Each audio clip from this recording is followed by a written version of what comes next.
Lepo zdrav vsem skupaj. V današnjem videu si bomo pogledali, kako se pravilno lotiti analize podjetja oziroma kje poiskati vse informacije, ki vas zanimajo v finančni zbirki Refinitiv Workspace. Pa začnimo. V primeru, da ste finančno zbirko obiskali z namenom, da poiščete določene informacije v povezavi s kakšnim podjetjem, skladom, indeksom, lahko to najlažje storite, da najprej poiščete izbrano podjetje s pomočjo iskalne vrstice.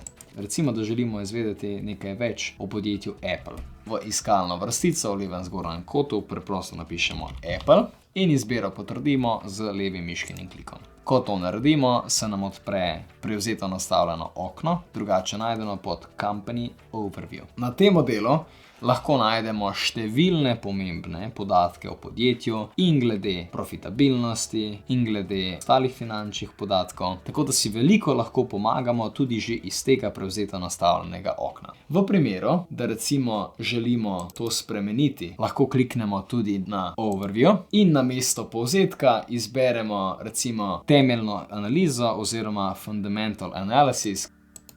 Kliknemo gor in v bistvu začetno okno se nam bo prilagodilo na podlagi temeljne analize. Seveda pa lahko vse v povezavi s tem podjetjem izvemo z uporabo vrstice kategorij, ki jo najdemo v levem zgornjem kotu pod imenom finančnega inštrumenta. Najdemo lahko vse od novic do cene inštrumenta in pa grafov, ocen in napovedi finančnih podatkov, ESG in določenih njihovih dogodkov, glede njihove lastniške strukture, glede dolga in kreditiranja podjetja in pa tudi primerjavo z ostalimi podjetji ter še ostale stvari. Z uporabo posamezne kategorije lahko specifično pogledamo katerokoli stvar izbranega podjetja. Recimo, da želimo pogledati, kako se je spreminjala cena podjetja v zadnjem času. Ko imamo podjetje izbrano, preprosto kliknemo na Price and Chart in izberemo Price History. S klikom na Price History se nam odpre novo okno, na katerem lahko vidimo spreminjanje cene delnice podjetja Apple